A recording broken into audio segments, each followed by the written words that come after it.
Hi there, I'm Dr. Roger Landry, and welcome to We're All in This Together, because we are.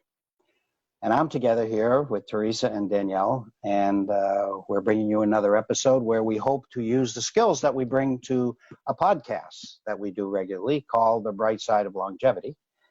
And those skills are public health, they're coaching, they're positive psychology, and a bunch of other things. Plus, we're just overall nice people, and we want to help.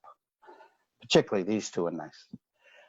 Today, if you're in the news, and we try to keep kind of our subjects related to what's happening, it seems like everyone's getting very excited about breaking out, starting their life again, and there are restrictions, but what are they? And so there's a lot of misinformation, a lot of great desire to resume your normal lives, but there's some tricks to that, and there's some potential bad and consequences if we rush it. So I'm going to turn it right over to Teresa. You have some thoughts about guiding people through this mire?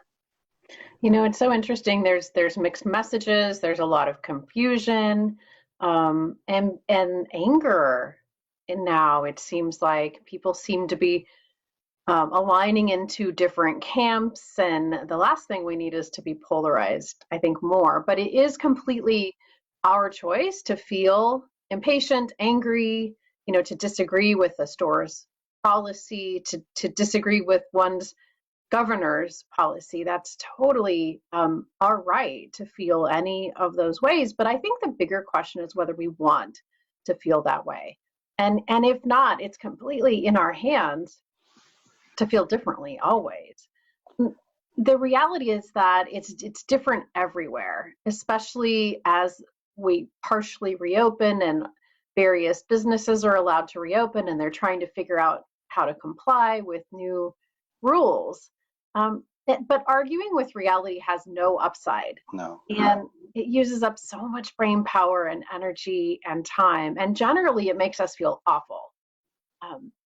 I think this is the scourge of all of us, don't you think, no matter what the topic?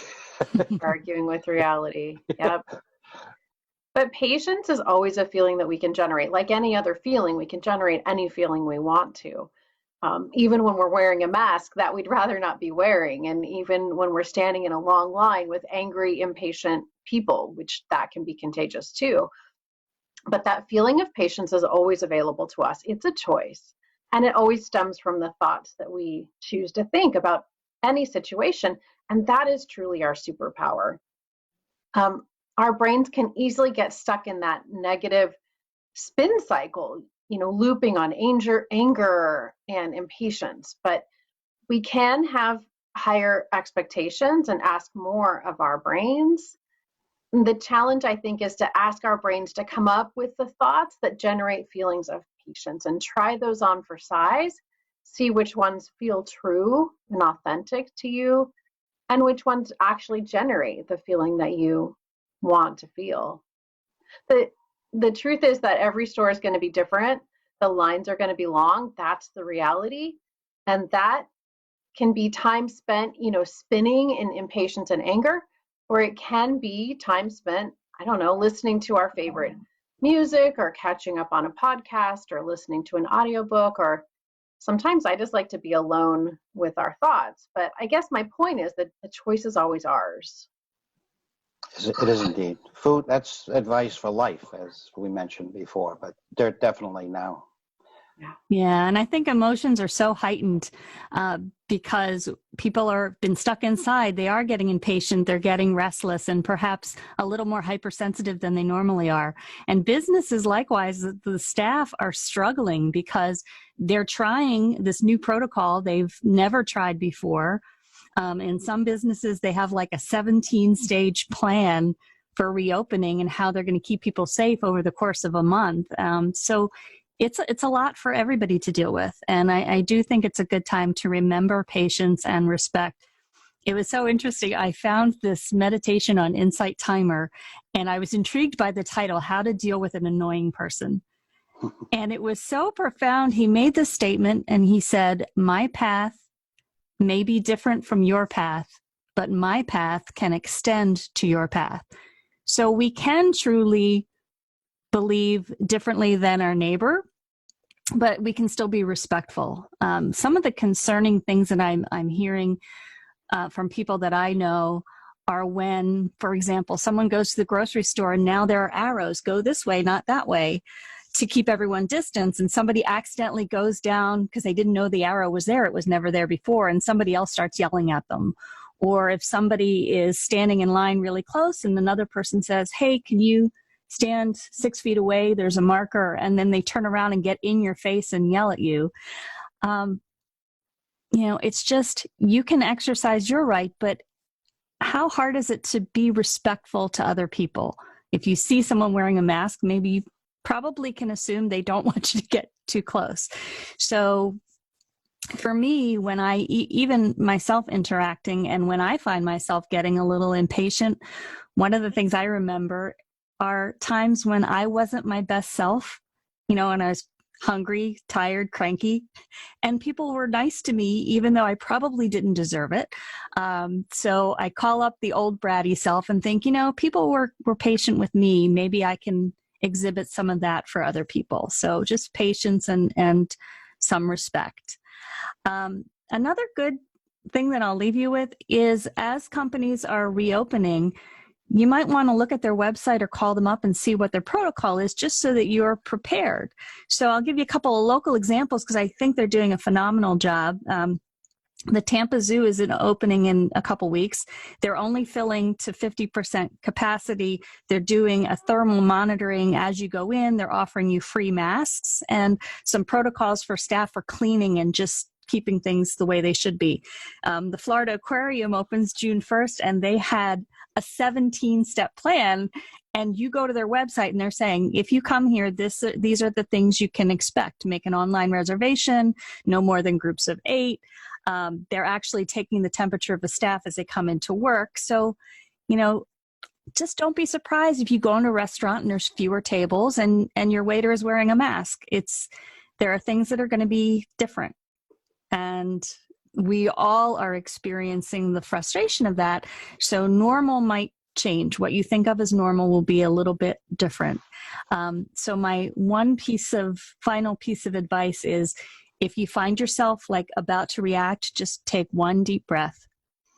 And if you can still react, you might still react, but if you can take one deep breath as kind of that little filter, oftentimes you can bring yourself back and maybe come from a different place than that knee-jerk angry reaction. More good advice for life as well as for these times. Well, as many of you know, I was in the military. I served through a career, through 2 wars, and I get the impatience and the desire to resume our lives and to be close to those we love, and that, I get it. But make no mistake, this is a war. This little virus has us under siege, and not only us, but the world. And it's serious. We have lost 70,000 lives in this country. 70,000. That is larger than any war that I have had in my lifetime, and goes all the way back to World War II to even get close. This is very serious. We responded. Oh, and by the way, we've had a lot of casualty too. It's about 1.2 million casualties, some asymptomatic, but affected by this. So this is just enormous, and it has shut down our economy. And we have responded. We've made sacrifices, and that we should all be very proud how collectively, most of us, adapted and did very well. But like a war, you just can't declare yourself or have someone else in high authority, not with public health, declare the war is over and we can just resume. The enemy is still amongst us, and it will remain against us. We're not sure how long. We're not sure when he will, or she, will get strong again and decide to attack in different areas. So I think we have to be ready. We have to be vigilant. We have to continue to use good judgment and do our part. I think very much of Britain in World War II. They were under attack. They sent their children to the countryside so that they would be safe. So families were separated, and families took children in the countryside. The entire country was geared up. And to some extent, we were in World War II, but nothing like Britain was. And everyone had a role. Everyone had to play their part. If that part was only to not spread disease, to not put others in danger, to not do something that would undermine good sense and judgment, good order, so that we could all do better.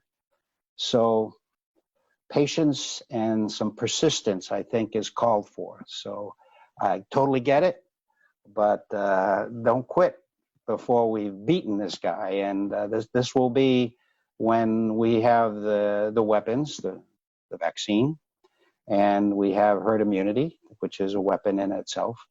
And until then, I think we have to do our best to limit the damage that this thing is going to do to us and to others. So now the deep breath that you both recommended, I think it's time, right? Yeah.